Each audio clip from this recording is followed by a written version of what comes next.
കൊട്ടാരക്കരയെ ഒന്നടങ്കം ഞെട്ടിച്ച സംഭവം വൈകുന്നേരം ഏകദേശം 4:30 മണിയോടുകൂടി കൊല്ലം ജില്ലയിലെ ആശ്രമം മൈതാനത്തിന് സമീപത്തു കൂടി 80 വയസ്സോളം പ്രായം തോന്നിക്കുന്ന ഒരു വൃദ്ധൻ സൈക്കിളിൽ പോവുകയായിരുന്നു. ഈ സമയത്തായിരുന്നു അപ്രതീക്ഷിതമായി നീല നിറത്തിലുള്ള ഒരു വാഗണാർ കാർ അതിവേഗതയിൽ സൈക്കിളുകാരനെ ഇടിച്ചു തെറിപ്പിച്ചത്. ആ വൃദ്ധൻ തെറിച്ചു വീണതും കാർ നിർത്താതെ തന്നെ അയാൾ അവിടെ നിന്നും കടന്നുപോയി. ഇത് കണ്ടുകൊണ്ട് നാട്ടുകാരൊക്കെ അവിടെ ഓടിക്കൂടുകയും ഏതെങ്കിലും വാഹനത്തിൽ ഉടൻ തന്നെ ആ വ്യക്തിയെ ഹോസ്പിറ്റലിൽ എത്തിക്കുകയും ചെയ്യണമെന്നാവശ്യപ്പെട്ടു. ഇതേ സമയം തന്നെ അപ്രതീക്ഷിതമായി ഒരു ഓട്ടോറിക്ഷ അവിടേക്ക് കടന്നു വന്നു. ആളുകളെല്ലാവരും ചേർന്ന് ആ വൃദ്ധനെ ഓട്ടോയിലേക്ക് കയറ്റുകയും തൊട്ടടുത്തുള്ള ശങ്കേഴ്സ് ഹോസ്പിറ്റലിൽ പ്രവേശിപ്പിക്കുകയും ചെയ്തു. 2 ദിവസത്തിന് ശേഷം ആ വൃദ്ധൻ മരിച്ചു എന്നുള്ള വാർത്തയാണ് പിന്നീട് പുറത്തു വന്നത്.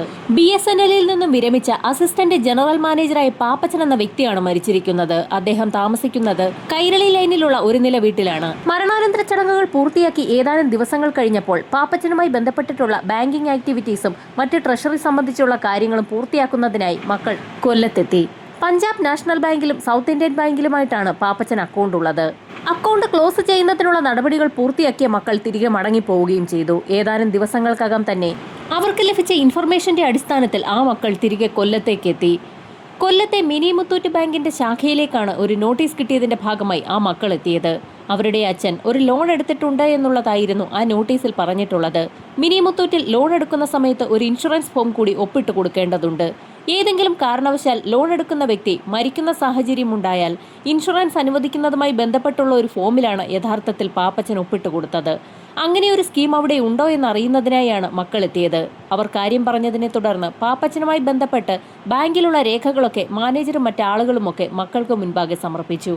പിന്നീട് ഞെട്ടിക്കുന്ന ഒരു കാര്യമായിരുന്നു ബാങ്ക് ഉദ്യോഗസ്ഥർ മക്കളോട് പറഞ്ഞത്. പാപ്പച്ചൻ തങ്ങളുടെ ബാങ്കിൽ നിന്നും 29 ലക്ഷം രൂപ ലോൺ എടുത്തിട്ടുണ്ടെന്നുള്ള വിവരം ഉദ്യോഗസ്ഥൻ പറഞ്ഞപ്പോൾ ആ മക്കൾക്ക് തീർത്തും അമ്പരപ്പായിരുന്നു. കാരണം ഏതാനും ദിവസങ്ങൾക്ക് മുൻപ് പഞ്ചാബ് നാഷണൽ ബാങ്കിന്റെ ശാഖയിലെത്തിയപ്പോൾ ആ ബാങ്കിൽ അക്കൗണ്ട് ഉണ്ടായിരുന്ന പാപ്പച്ചൻ മരിക്കുന്നതിന് ഏതാനും ദിവസങ്ങൾക്ക് മുൻപ് 14 ലക്ഷം രൂപ ക്യാഷായി പിൻവലിച്ചു എന്നുള്ള കാര്യം ബാങ്കുകാർ പറഞ്ഞിരുന്നു. ഇപ്പോൾ മിനി മുത്തൂറ്റിന്റെ ശാഖയിൽ നിന്നും 29 ലക്ഷം രൂപ ലോൺ എടുത്തതായി അറിഞ്ഞിരിക്കുകയാണ്. പണം ചിലവാക്കാൻ മടിയുള്ള തീർത്തും പിശുക്കനായ ഒരു വ്യക്തിയായിരുന്നു പാപ്പച്ചൻ. നല്ല വസ്ത്രം പോലും വാങ്ങി ധരിക്കുന്നത് അദ്ദേഹത്തിന് ഇഷ്ടമുള്ള കാര്യമായിരുന്നില്ല. അങ്ങനെയൊരു വ്യക്തി ഇത്രയും പണം എന്തിനായിരിക്കാം പിൻവലിച്ചതെന്ന് മക്കൾക്ക് സംശയം തോന്നി. പിതാവിന്റെ കൈവശം ഇത്രയും പണമുണ്ടെന്നുള്ള കാര്യം പോലും മക്കൾക്ക് അറിവില്ലായിരുന്നു. മക്കൾക്ക് പുറമെ ബന്ധുക്കളെയുമൊക്കെ പാപ്പച്ചൻ അകറ്റി നിർത്തിയിരിക്കുകയാണ്. പാപ്പച്ചന്റെ പണം പിൻവലിക്കലുമായി ബന്ധപ്പെട്ട് സംശയം തോന്നിയ മക്കൾ ഉടൻ തന്നെ കൊല്ലം സ്റ്റേഷനിലെത്തി ഒരു പരാതി നൽകി. പാപ്പച്ചന്റെ സൈക്കിൾ ഇടിച്ചു തെറിപ്പിച്ചത് നീല നിറത്തിലുള്ള ഒരു വാഗണാർ കാറാണ്. അത് ഓടിച്ചത് അനിമോൻ എന്നൊരു വ്യക്തിയാണ്. അയാളുടെ പേരിൽ മനഃപൂർവ്വമല്ലാത്ത നരഹത്യയുടെ പേരിൽ ഒരു കേസ് എടുത്തതിന് ശേഷം വിട്ടയക്കുകയും ചെയ്തിട്ടുണ്ട്. കൊല്ലം സ്റ്റേഷനിൽ അങ്ങനെയൊരു കേസ് നിലനിൽക്കുമ്പോഴാണ് പാപ്പച്ചന്റെ മക്കൾ മറ്റൊരു പരാതിയുമായി ഇപ്പോൾ എത്തിയിരിക്കുന്നത്. പണം ചിലവാക്കാൻ മടിയുള്ളതുകൊണ്ട് തന്നെ ഓട്ടോയിലോ കാറിലോ ഒന്നും തന്നെ സഞ്ചരിക്കാത്തൊരു വ്യക്തിയാണ് പാപ്പച്ചൻ. അതുകൊണ്ടാണ് അയാൾ സ്ഥിരമായി സൈക്കിളിൽ സഞ്ചരിക്കുന്നത്. അതുകൊണ്ട് തന്നെ അങ്ങനെ ഒരു വ്യക്തി ഇത്രയും പണം പിൻവലിച്ചതിൽ തങ്ങൾക്ക് സംശയമുണ്ടെന്ന് ആ മക്കൾ പോലീസിനോട് ആവർത്തിച്ച് പറഞ്ഞു. മാസം 80,000 രൂപ പെൻഷൻ ലഭിക്കുന്ന ഒരു വ്യക്തി കൂടിയാണ് പാപ്പച്ചൻ. അതുകൊണ്ട് തന്നെ ഒരു കാരണവശാലും അയാൾക്ക് ലോൺ എടുക്കേണ്ട യാതൊരു ആവശ്യവുമില്ല എന്നും മക്കൾ പോലീസുകാരോട് പറഞ്ഞു. സൈക്കിൾ അല്ലാതെ മറ്റൊരു വാഹനവും അയാൾക്ക് സ്വന്തമായില്ല. അത് മാത്രവുമല്ല, മറ്റെവിടെയെങ്കിലും പ്രോപ്പർട്ടി ഉള്ളതായും ആ മക്കൾക്ക് അറിവില്ല. താമസിക്കുന്ന വീട്ടിൽ യാതൊരു വിധത്തിലുമുള്ള പുതുക്കിപ്പണികൾ നടത്തിയിട്ടില്ല. കൈരളി ലൈനിലുള്ള ഏറ്റവും ഇടിഞ്ഞു വീഴാറായ ഒരു വീടാണ് പാപ്പച്ചൻ്റേത്. മാസം 80,000 രൂപ വീതം പെൻഷൻ പറ്റുന്ന BSNL-ൽ നിന്നും വിരമിച്ച ഒരു അസിസ്റ്റന്റ് ജനറൽ മാനേജറുടെ വീടാണതെന്ന് കാണുന്ന ആരും പറയില്ല. അപ്പോൾ പിന്നെ ആ പണം പാപ്പച്ചൻ എന്ത് ചെയ്തു എന്ന് ആ മക്കൾക്ക് സംശയം തോന്നി. പറയത്തക്ക സുഹൃത്തുക്കളോ ബന്ധുക്കളുമായുള്ള ബന്ധങ്ങളോ ഒന്നും തന്നെ പാപ്പച്ചനില്ല. തെരുവു നായ്ക്കൾക്ക് ഭക്ഷണം കൊടുക്കുന്ന ഒരു വിനോദം മാത്രമാണ് പാപ്പച്ചനുള്ളത്.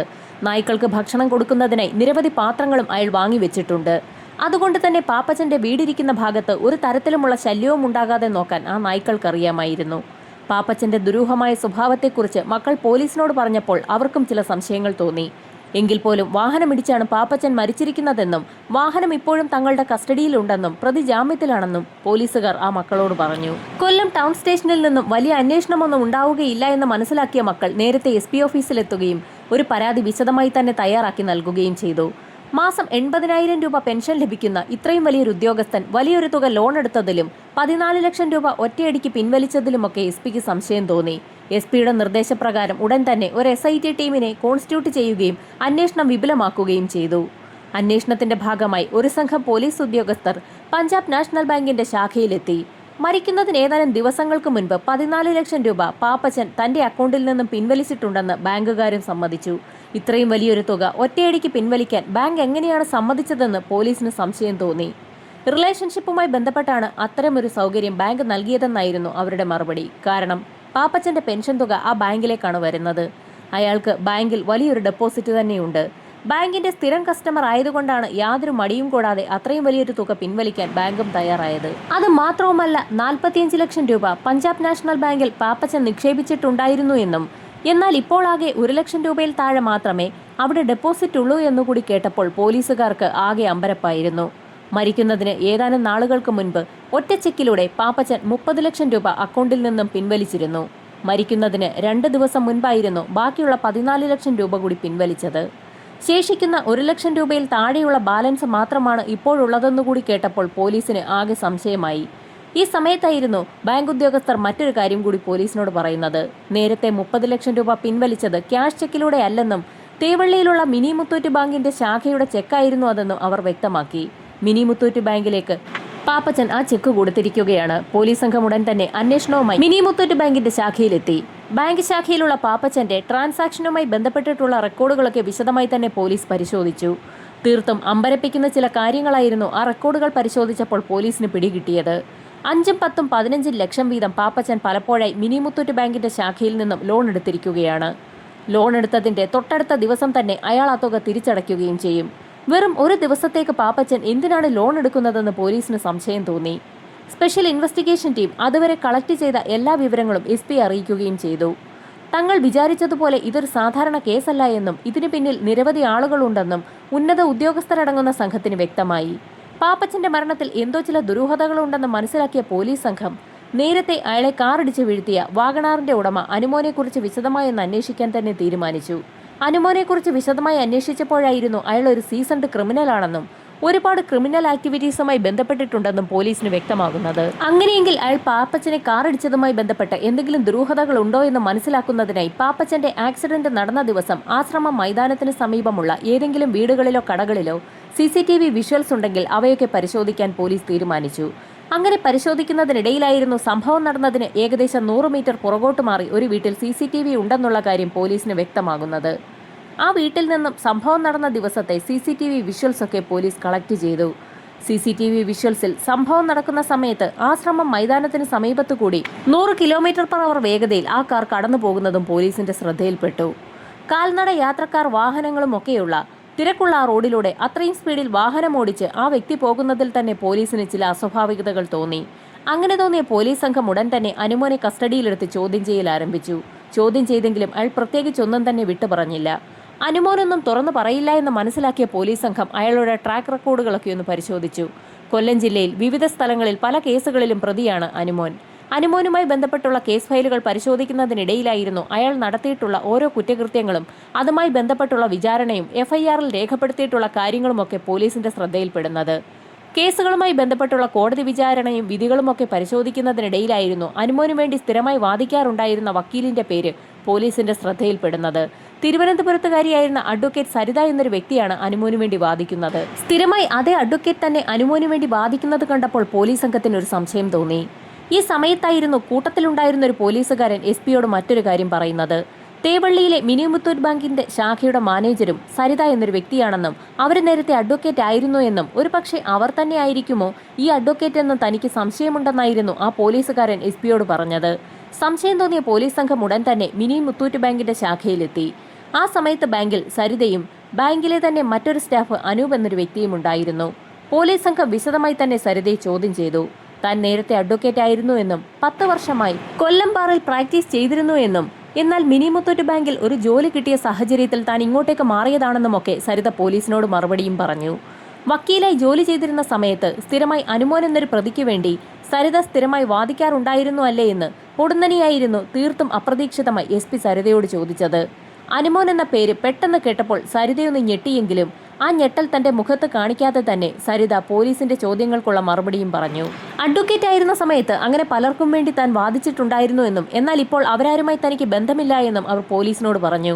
എന്നാൽ ഏതാനും ദിവസങ്ങൾക്ക് മുൻപ് സരിത അനുമോനെ കോൺടാക്ട് ചെയ്തതായി സൈബർ സെല്ലിൽ നിന്നും തങ്ങൾക്ക് ഇൻഫർമേഷൻ ലഭിച്ചിട്ടുണ്ടെന്നും അനുമോനൊപ്പം ചേർന്ന് സരിത ചില കുറ്റകൃത്യങ്ങൾ നടത്തിയതായി തങ്ങൾക്ക് സൂചന ലഭിച്ചിട്ടുണ്ടെന്നും അതുകൊണ്ട് തന്നെ സരിതയെ കസ്റ്റഡിയിലെടുക്കുന്നതിനു വേണ്ടിയാണ് തങ്ങൾ വന്നിട്ടുള്ളതെന്നും കൂടി പോലീസ് പറഞ്ഞതോടുകൂടി സരിതയാകെ അമ്പരന്നു. സരിതയേക്കാൾ കൂടുതൽ ഞെട്ടിയത് സരിതയ്ക്ക് സമീപം നിന്നിരുന്ന അനൂപ് എന്ന വ്യക്തിയാണ്. പോലീസ് സംഘം അനൂപിന് നേരെ തിരിഞ്ഞതിനു ശേഷം അനൂപിനെ കൂടി തങ്ങൾ കസ്റ്റഡിയിലെടുക്കുകയാണെന്ന് അയാളോട് പറഞ്ഞു. പാപ്പച്ചനുമായി ബന്ധപ്പെട്ടിട്ടുള്ള എല്ലാ രേഖകളും മിനി മുത്തൂറ്റ് ബാങ്കിന്റെ ശാഖയിൽ നിന്നും പോലീസ് സംഘം കണ്ടെടുത്തു. പലതവണ പാപ്പച്ചൻ ബാങ്കിൽ നിന്നും ലോൺ എടുത്തിരിക്കുകയാണ്. ലോണുമായി ബന്ധപ്പെട്ട് പാപ്പച്ചൻ ഒപ്പിട്ട് നൽകിയിട്ടുള്ള രേഖകളാണ് ആരെയും അമ്പരപ്പിക്കുന്നത്. ലോൺ എടുത്തിരിക്കുന്ന രേഖകളിലുള്ള ഒപ്പുകളൊന്നും തന്നെ പാപ്പച്ചൻ്റേതല്ല. പാപ്പച്ചന്റെ യഥാർത്ഥ ഒപ്പ് ഇപ്പോൾ പോലീസിന്റെ കൈവശമുണ്ട്. അതുകൊണ്ട് തന്നെ ലോണിന്റെ പേപ്പേഴ്സിൽ ഒപ്പിട്ടിരിക്കുന്നത് പാപ്പച്ചൻ അല്ല എന്നുള്ളത് ഒറ്റ നോട്ടത്തിൽ തന്നെ ആർക്കും മനസ്സിലാകും. സ്ഥിരമായി ഇങ്ങനെ പാപ്പച്ചന്റെ ഒപ്പിടുമ്പോൾ യാതൊരു കുറ്റബോധവും തോന്നാറില്ലേ എന്ന് തീർത്തും അപ്രതീക്ഷിതമായി SP സരിതയോട് ചോദിച്ചു. ആ ചോദ്യം കേട്ടപ്പോൾ തന്നെ താൻ പിടിക്കപ്പെട്ടു എന്ന് സരിതയ്ക്ക് ബോധ്യമായി. ബാങ്കിൽ നിന്ന് ലഭിക്കാവുന്ന എല്ലാ രേഖകളും കൈവശപ്പെടുത്തിയ ശേഷം സരിതയും അനൂപുമായി പോലീസ് സംഘം SP ഓഫീസിലെത്തി. സ്റ്റേഷനിലെത്തിയപ്പോഴായിരുന്നു സരിതയും അനൂപും മറ്റു 2 പേർ സ്റ്റേഷനിൽ നിൽക്കുന്ന കാഴ്ച കാണുന്നത്. ഒന്ന് പാപ്പച്ചനെ കാറിടിച്ച് തെറിപ്പിച്ച അനുമോൻ എന്ന വ്യക്തിയും, രണ്ടാമത്തേത് കാറിടിച്ച സമയത്ത് പാപ്പച്ചനെ ആശുപത്രിയിലേക്ക് കൊണ്ടുപോകാനെത്തിയ ഓട്ടോ ഡ്രൈവർ മാഹിനുമായിരുന്നു. അത് സ്റ്റേഷനിലുണ്ടായിരുന്ന ഓട്ടോ ഡ്രൈവർ മാഹിൻ ആ സമയത്തും പോലീസിനോട് പല കാര്യങ്ങളും പറയുന്നുണ്ടായിരുന്നു. വണ്ടി ഇടിച്ച സമയത്ത് യാദൃശ്ചികവശാൽ താൻ അവിടെ എത്തിയതാണെന്നും ആ സമയത്തായിരുന്നു അയാളെ താൻ ഹോസ്പിറ്റലിൽ എത്തിച്ചതെന്നും അതല്ലാതെ തനിക്ക് ഒരു കാര്യവും അറിയില്ല എന്നും മാഹിൻ പോലീസിനോട് ആവർത്തിച്ച് പറഞ്ഞുകൊണ്ടേയിരുന്നു. പോലീസ് സംഘം കസ്റ്റഡിയിലെടുത്ത പ്രതികളുമായി സംഭവം നടന്ന ദിവസത്തേതുപോലെ ആശ്രമം മൈതാനത്തിന് സമീപം എത്തിച്ച് എല്ലാ കാര്യങ്ങളും അന്ന് നടന്ന രീതിയിൽ അനുകരിച്ച് കാണിക്കാൻ ആവശ്യപ്പെടുകയും ചെയ്തു. തെളിവെടുപ്പ് പൂർത്തിയാക്കിയ ശേഷം തിരികെ സ്റ്റേഷനിലെത്തിച്ച് പല കാര്യങ്ങളും പല ആവർത്തിയും പോലീസ് സംഘം ആ പ്രതികളോട് ചോദിച്ചു. പോലീസിന്റെ കർക്കശമായ ചോദ്യം ചെയ്യലുകൾക്കൊടുവിൽ കൂട്ടത്തിലുണ്ടായിരുന്ന അനൂപ് എന്ന വ്യക്തി പല കാര്യങ്ങളും പോലീസിനോട് തുറന്നു പറഞ്ഞു തുടങ്ങി. സംഭവം നടന്ന ദിവസം വൈകുന്നേരം 4:30 മണിയോടുകൂടി അനൂപ് പാപ്പച്ചനെ കണ്ടിരുന്നു. ഒരു ചായ കുടിക്കാൻ തനിക്കൊപ്പം വരാമോ എന്ന് അനൂപ് പാപ്പച്ചനോട് ചോദിക്കുകയും ചെയ്തു. അങ്ങനെ ഒരുമിച്ചിരുന്ന് ചായ കുടിക്കത്തക്ക വിധം ഒരു പരിചയം അനൂപും പാപ്പച്ചനും തമ്മിലുണ്ടായിരുന്നു. ഏതാനും നാളുകൾക്ക് മുൻപായിരുന്നു അനൂപും സരിതയും കൂടി മുത്തൂറ്റിന്റെ ഫീൽഡ് ഏജന്റുമായി പാപ്പച്ചന്റെ വീട്ടിലെത്തിയത്. ഫീൽഡ് സർവേ വഴിയാണ് ഒട്ടുമിക്ക ബാങ്കുകളും ആളുകളെ തങ്ങളുടെ ബാങ്കിലേക്ക് ക്യാൻവാസ് ചെയ്യാറുള്ളത്. അത്തരത്തിലൊരു ക്യാൻവാസിങ്ങിന്റെ ഭാഗമായിരുന്നു അന്ന് അവരും പാപ്പച്ചന്റെ വീട്ടിലേക്ക് എത്തിയത്. BSNLിൽ നിന്നും വിരമിച്ച് വലിയൊരു ഉദ്യോഗസ്ഥനാണ് പാപ്പച്ചൻ എന്നുള്ള വിവരം സമീപത്തുള്ള വീടുകളിലൊക്കെ ക്യാൻവാസിങ്ങിനായി കയറിയിറങ്ങിയ സമയത്ത് തന്നെ സരിതയും സംഘവും അറിഞ്ഞിരുന്നു. അങ്ങനെ പാപ്പച്ചന്റെ വീട്ടിലേക്കെത്തിയ മിനി മുത്തൂറ്റ് ബാങ്കിന്റെ മാനേജരായ സരിതയും അസിസ്റ്റന്റ് മാനേജറായ അനൂപും അവരുടെ ഫീൽഡ് സ്റ്റാഫും കൂടി പാപ്പച്ചനോട് അവരുടെ ബാങ്കിന്റെ പുതിയ സ്കീമിനെ കുറിച്ച് സംസാരിച്ചു തുടങ്ങി. പ്രായമായ വ്യക്തികൾക്ക് പരമാവധി പലിശ നൽകുന്ന പുതിയ സ്കീമിനെ കുറിച്ച് കേട്ടപ്പോൾ തന്നെ പാപ്പച്ചന് അത് ഇഷ്ടപ്പെടുകയും ചെയ്തു. പാപ്പച്ചനോട് പല കാര്യങ്ങളും ചോദിച്ചറിഞ്ഞ സരിതയ്ക്ക് അയാൾക്ക് പല ബാങ്കുകളിലും ക്യാഷ് ഡെപ്പോസിറ്റ് ഉണ്ടെന്നുള്ള കാര്യം വ്യക്തമായി. മറ്റുള്ള ബാങ്കുകളിൽ ഒരു സീനിയർ സിറ്റിസണ് പരമാവധി 7.5 അല്ലെങ്കിൽ 8% പലിശ ലഭിക്കുമ്പോൾ തങ്ങളുടെ ബാങ്കിൽ നിക്ഷേപിക്കുകയാണെങ്കിൽ 4% കൂടി അധികമായി പലിശ ലഭിക്കുമെന്നും 10 ലക്ഷം രൂപയൊക്കെ നിക്ഷേപിക്കാമെങ്കിൽ വർഷം 40,000 രൂപ വരെ പലിശ ഇനത്തിൽ ലഭിക്കുമെന്ന് കൂടി സരിത പറഞ്ഞപ്പോൾ പാപ്പച്ചൻ പിന്നെ അധികമൊന്നും ആലോചിക്കാൻ നിന്നില്ല. സരിതയും മറ്റുള്ള ആളുകളും പറഞ്ഞ കാര്യങ്ങളൊക്കെ കേട്ട ശേഷം പാപ്പച്ചൻ അതിവേഗത്തിൽ തന്നെ തന്റെ മുറിയിലേക്ക് പോവുകയും മുറിക്കുള്ളിൽ നിന്നും സൗത്ത് ഇന്ത്യൻ ബാങ്കിന്റെയും പഞ്ചാബ് നാഷണൽ ബാങ്കിന്റെയും 2 ചെക്ക് ബുക്കുകളുമായി പുറത്തേക്ക് വരികയും ചെയ്തു. ചെക്കുകളിൽ മിനി മുത്തൂറ്റിന്റെ പേരെഴുതുകയും അതിൽ തുക എഴുതി തീയതിയിട്ട് സൈൻ ചെയ്ത് മാനേജർ സരിതയുടെ കൈകളിലേക്ക് കൊടുക്കുകയും ചെയ്തു. 2 ചെക്കുകളാണ് ഫില്ല് ചെയ്ത് സരിതയുടെ കയ്യിൽ കൊടുത്തത്. ആ ചെക്കുകളിലേക്ക് നോക്കിയ സരിത അക്ഷരാർത്ഥത്തിൽ ഞെട്ടിപ്പോയി. 2 ചെക്കുകളിലായി 90 ലക്ഷം രൂപയാണ് പാപ്പച്ചൻ എഴുതി നൽകിയിരിക്കുന്നത്. പാപ്പച്ചനെ എങ്ങനെയെങ്കിലും പറഞ്ഞു സമ്മതിപ്പിച്ച് 1-2 ലക്ഷം രൂപ തങ്ങളുടെ ബാങ്കിലേക്ക് ഡെപ്പോസിറ്റ് ചെയ്യിപ്പിക്കണമെന്ന ഉദ്ദേശത്തോടുകൂടി മാത്രമായിരുന്നു സരിതയും സംഘവും അവിടേക്ക് എത്തിയത്. ഇത്രയും വലിയൊരു തുക പാപ്പച്ചൻ ഡെപ്പോസിറ്റായി നൽകുമെന്ന് സ്വപ്നത്തിൽ പോലും അവർ പ്രതീക്ഷിച്ചതുമില്ല. 90 ലക്ഷം രൂപ വലിയൊരു എമൗണ്ടാണ്. ഒറ്റയടിക്ക് ആരോടും ചോദിക്കാതെ നാഷണലൈസ്ഡ് ബാങ്കായ പഞ്ചാബ് നാഷണൽ ബാങ്കിൽ നിന്നും സൗത്ത് ഇന്ത്യൻ ബാങ്കിൽ നിന്നുമായി ആ തുക മിനി മുത്തൂറ്റ് ബാങ്കിലേക്ക് ട്രാൻസ്ഫർ ചെയ്യുന്നതിന് പാപ്പച്ചന് ഒരു ബുദ്ധിമുട്ടും ഉണ്ടായില്ല. അതോടുകൂടി സരിതയ്ക്ക് ഒരു കാര്യം വ്യക്തമായി. പാപ്പച്ചന് പണം ക്രയവിക്രയം ചെയ്യുന്നതിന് ആരോടും അനുവാദം ചോദിക്കേണ്ട ആവശ്യമില്ല. ഫോമുകളെല്ലാം പാപ്പച്ചനെ കൊണ്ട് ഫില്ല് ചെയ്യിച്ച ശേഷം ബാക്കിയുള്ള നടപടികളെല്ലാം പൂർത്തിയാക്കി ആ ചെക്കുമായി സരിതയും സംഘവും തിരികെ ബാങ്കിലേക്ക് എത്തി. ബാങ്കിലെത്തിയ സരിതയും അനൂപും പാപ്പച്ചനെ കുറിച്ച് തന്നെ ചർച്ച ചെയ്തുകൊണ്ടിരുന്നു. 80 വയസ്സായ പാപ്പച്ചന്റെ കൈവശം 90 ലക്ഷം രൂപയാണുള്ളത്. അയാൾക്ക് പെട്ടെന്ന് എന്തെങ്കിലും സംഭവിച്ചാൽ ആ തുകയ്ക്ക് പിന്നീട് ആരാണ് അർഹർ? നോമിനിയുടെ സ്ഥാനത്ത് മക്കളുടെ പേരൊക്കെയാണ് എഴുതിയിരിക്കുന്നതെങ്കിൽ പോലും മക്കളുമായും ബന്ധുക്കളുമായൊന്നും പാപ്പച്ചന് വലിയ ബന്ധമൊന്നുമില്ല. അക്കാര്യം അയാളുമായി സംസാരിക്കുന്നതിനിടയിൽ സരിതയ്ക്ക് മനസ്സിലായതാണ്. ഇത്രയും വലിയൊരു തുക പാപ്പച്ചൻ ഡെപ്പോസിറ്റ് ചെയ്യുന്ന കാര്യം പോലും മക്കൾക്കറിവില്ല. 90 ലക്ഷം രൂപ ഡെപ്പോസിറ്റ് ചെയ്യുമ്പോൾ വലിയൊരു തുക മാസാമാസം പലിശ ഇനത്തിൽ തന്നെ ലഭിക്കും. 80 വയസ്സായ വ്യക്തിക്ക് എന്തിനാണ് ഇത്രയധികം പണമെന്ന് അവർ ചിന്തിച്ചു. എന്നാൽ പാപ്പച്ചനാകട്ടെ തന്റെ പണം പലിശയടക്കം പെരുകുന്നത് സ്വപ്നം കണ്ടിരിക്കുകയായിരുന്നു. തൊട്ടടുത്ത മാസം തന്നെ ബാങ്ക് പറഞ്ഞ ഡേറ്റിൽ പലിശ തിരക്കി പാപ്പച്ചൻ ബാങ്കിലെത്തി. യഥാർത്ഥത്തിൽ ആ പണം നിക്ഷേപിച്ച് ഏതാനും ദിവസങ്ങൾക്കകം തന്നെ സരിതയും അനൂപും ചേർന്ന് അതിൽ നിന്നും ആ പണം പിൻവലിച്ചു തുടങ്ങിയിരുന്നു. അതിനുവേണ്ടി പാപ്പച്ചന്റെ പേരിലൊരു ലോണപേക്ഷ അവർ തന്നെ ഫില്ല് ചെയ്ത് ഒപ്പിട്ട് പണം പിൻവലിക്കും. തൊട്ടടുത്ത ദിവസം തന്നെ അവർ ആ പണം തിരികെ ഇടുകയും ചെയ്യും. ഈ രീതി അവർ തുടർന്നുകൊണ്ടേയിരുന്നു. അങ്ങനെ ചെയ്യുമ്പോൾ സ്വാഭാവികമായും പാപ്പച്ചന് ലഭിക്കേണ്ട പലിശയിൽ കുറവ് വരും. എന്നാൽ പാപ്പച്ചൻ ബാങ്കിലേക്ക് വരുന്ന സാഹചര്യത്തിൽ അത് വളരെ വിജയകരമായി തന്നെ സരിതയും സംഘവും കവർ ചെയ്യുകയും ചെയ്യും. അയാൾ ആവശ്യപ്പെടുന്ന പലിശ അവർ അയാൾക്ക് നൽകുകയും ചെയ്യും. 2-3 മാസം ഇതുതന്നെ ആവർത്തിച്ചു. പാപ്പച്ചന്റെ അക്കൗണ്ടിൽ നിന്നും പണം എടുക്കാനും തിരിച്ച് അതിലേക്കിടാനും ഒരു ബുദ്ധിമുട്ടുമില്ല. പക്ഷേ പാപ്പച്ചന്റെ മാസം തോറുമുള്ള വരവ് അവരെ തീർത്തും ബുദ്ധിമുട്ടിലാക്കി. പാപ്പച്ചനുമായി സംസാരിക്കുന്നതിനിടയിൽ അയാൾക്ക് ചെറിയ ഓർമ്മപ്പശകുണ്ടെന്നുള്ള കാര്യം സരിത നേരത്തെ തന്നെ മനസ്സിലാക്കിയിരുന്നു. പല ബന്ധുക്കളുടെയും സഹപ്രവർത്തകരുടെയും ഒക്കെ പേര് വിവരങ്ങൾ അയാൾ മറന്നു തുടങ്ങിയിരുന്നു. അതുകൊണ്ട് തന്നെ തനിക്ക് ഏതൊക്കെ ബാങ്കിൽ അക്കൗണ്ട് ഉണ്ടെന്നുള്ള വിവരങ്ങൾ പോലും ഒരുപക്ഷെ പാപ്പച്ചൻ മറന്നുപോയിട്ടുണ്ടാകുമെന്ന് സരിത വിലയിരുത്തി. എല്ലാ മാസവും പലിശയ്ക്കായി പാപ്പച്ചൻ ബാങ്കിലെത്തുന്ന സാഹചര്യം ഉണ്ടായതുകൊണ്ട് തന്നെ ഒന്നടവിട്ട ദിവസങ്ങളിൽ പാപ്പച്ചന്റെ അക്കൗണ്ടിൽ നിന്നും പണം പിൻവലിക്കുന്ന രീതി സനിതയും അനൂപും ഒഴിവാക്കി. പകരം 1-2 ആഴ്ച കൂടുമ്പോഴായി പിന്നീടുള്ള പണം പിൻവലിക്കലൊക്കെ. ഇത്തരത്തിൽ പണം പിൻവലിക്കുമ്പോൾ അക്കൗണ്ടിലുള്ള പണം കുറയുന്ന സാഹചര്യത്തിൽ പാപ്പച്ചന് ലഭിക്കേണ്ട പലിശയിലും കുറവ് വന്നു തുടങ്ങി. പണം ഡെപ്പോസിറ്റ് ചെയ്ത് ഏകദേശം 4-5 മാസം പിന്നിട്ടപ്പോൾ തന്റെ അക്കൗണ്ടിലേക്ക് ബാങ്ക് പറഞ്ഞ തരത്തിലുള്ള പലിശയൊന്നും എത്തുന്നില്ല എന്നുള്ള കാര്യം പാപ്പച്ചന് മനസ്സിലായി. അങ്ങനെ സരിതയും അനൂപുമായി പാപ്പച്ചൻ ചെറിയ രീതിയിലൊന്നുരസി. തൊട്ടടുത്ത മാസം തന്നെ ആ ബാങ്കിൽ നിന്നും താൻ തന്റെ ഡിപ്പോസിറ്റ് പിൻവലിക്കുകയാണെന്നും പാപ്പച്ചൻ അവരെ അറിയിച്ചു. പാപ്പച്ചന്റെ തീരുമാനം കേട്ടപ്പോൾ തന്നെ തൊട്ടടുത്ത മാസം മുതൽ തന്നെ അയാൾക്ക് കൃത്യമായി പലിശ കൊടുക്കണമെന്നുള്ള ഒരു തീരുമാനത്തിലേക്കാണ് പിന്നീട് സരിതയും അനൂപും എത്തിയത്.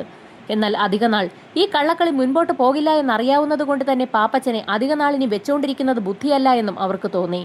എന്നാൽ ഇതിനിടയിൽ ബാങ്ക് പുതിയ സ്കീം അവതരിപ്പിച്ചു എന്നും ഇപ്പോൾ നിക്ഷേപിച്ചാൽ 1% അധിക പലിശ കൂടി ലഭിക്കുമെന്നും പറഞ്ഞ് മോഹിപ്പിച്ച് സരിത വീണ്ടും പാപ്പച്ചനെ കൊണ്ട് 14 ലക്ഷം രൂപ കൂടി പഞ്ചാബ് നാഷണൽ ബാങ്കിൽ നിന്നും പിൻവലിപ്പിച്ച് മിനി മുത്തൂറ്റിന്റെ ശാഖയിലേക്ക് ഡെപ്പോസിറ്റ് ചെയ്യിക്കുകയും ചെയ്തു. 1000 രൂപ പോലും അധികം കിട്ടുന്നത് വലിയൊരു കാര്യമായി കാണുന്ന വ്യക്തിയാണ് പാപ്പച്ചൻ. അതുകൊണ്ട് തന്നെ പലിശ വർദ്ധിപ്പിക്കുമെന്ന് കേട്ടതോടെ അയാൾ പിന്നീട് ഒന്നും ആലോചിച്ചില്ല. പാപ്പച്ചന്റെ കയ്യിൽ നിന്നും 14 ലക്ഷം രൂപ കൂടി എത്തിയ സാഹചര്യത്തിൽ പിന്നീട് എന്ത് വേണമെന്നുള്ള കാര്യത്തിൽ സരിതയും അനൂപും നേരത്തെ തന്നെ തീരുമാനമെടുത്തു വെച്ചിരുന്നു. അവരുടെ പ്ലാൻ നടപ്പിലാക്കുന്നതിന്റെ ഭാഗമായി ആയിരുന്നു അനുമോൻ എന്ന ക്രിമിനലിനെ അവർ രംഗത്തിറക്കിയത്. അങ്ങനെ സംഭവം നടന്ന ദിവസം ഏകദേശം 4 മണിയോടുകൂടി ആശ്രമം മൈതാനത്തിന് സമീപം തന്റെ ബൈക്കുമായി അനൂപ് എത്തി. അതുവഴി സൈക്കിളിൽ വന്ന പാപ്പച്ചനോട് ഒരു ചായ കുടിക്കാമോ എന്ന് അയാൾ ചോദിക്കുകയും ചെയ്തു. തന്റെ വകയായി ഒരു ചായ വാങ്ങി നൽകാമെന്ന് പറഞ്ഞാൽ പാപ്പച്ചനതിൽ വീഴുമെന്ന് അനൂപിന് നേരത്തെ തന്നെ 100% ഉറപ്പുള്ള കാര്യമാണ്. അങ്ങനെ അനൂപ് പറഞ്ഞതനുസരിച്ച് അനൂപിന്റെ ബൈക്കിനെ ഫോളോ ചെയ്ത് പാപ്പച്ചനും മുൻപോട്ട് പോയി. ആളൊഴിഞ്ഞ ഒരു സ്ഥലത്തെത്തിയപ്പോൾ അനൂപ് തന്റെ മൊബൈൽ ഫോൺ എടുത്ത് അനൂപിനെയും അതുപോലെ തന്നെ പാപ്പച്ചനെയും ഫോളോ ചെയ്ത് നിശ്ചിത അകലത്തിൽ പിന്നിലുള്ള നീല വാഗണാർ കാർ ഓടിച്ചു വരികയായിരുന്ന അനുമോന് സിഗ്നൽ നൽകുകയും ചെയ്തു. സിഗ്നൽ കിട്ടിയതും 100 km/h വേഗതയിൽ പിന്നാലെയുണ്ടായിരുന്ന അനുമോൻ പാപ്പച്ചനെയും സൈക്കിളിനെയും അതിശക്തമായി തന്നെ ഇടിച്ചു തെറിപ്പിച്ചു. ഈ സംഭവം നടന്ന ഏതാനും നിമിഷങ്ങൾക്കകം തന്നെ ഇടവഴിയിൽ ഓട്ടോയുമായി കാത്തു നിന്നിരുന്ന മാഹിൻ അവിടേക്ക് എത്തുകയായിരുന്നു. മറ്റൊരു നിർദ്ദേശം കൂടി സരിത മാഹിന് നൽകിയിരുന്നു. ഏതെങ്കിലും കാരണവശാൽ പാപ്പച്ചൻ മരിക്കാതിരിക്കുന്ന ഒരു സാഹചര്യം ഉണ്ടായാൽ പോകുന്ന വഴിയിൽ അയാളെ കൊലപ്പെടുത്തുക. പാപ്പച്ചൻ ജീവനോടെ ഇരിക്കുന്നത് സരിതയ്ക്കും അനൂപിനും ഭീഷണി ഉയർത്തുന്ന സാഹചര്യത്തിലാണ് അത്തരത്തിലൊരു നിർദ്ദേശം സരിത ഓട്ടോക്കാരൻ മാഹിന് നൽകിയത്. കൃത്യം നടത്തുന്നതിന് വേണ്ടി അനുമോന് 2.5 ലക്ഷം രൂപയാണ് സരിത ഓഫർ ചെയ്തിരുന്നത്. സംഭവം നടന്നതിന്റെ അന്ന് തന്നെ അനുമോൻ വാഗണാർ കാറിന്റെ ഉടമസ്ഥനോടൊപ്പം കൊച്ചിയിലേക്ക് മുങ്ങുകയും ചെയ്തു.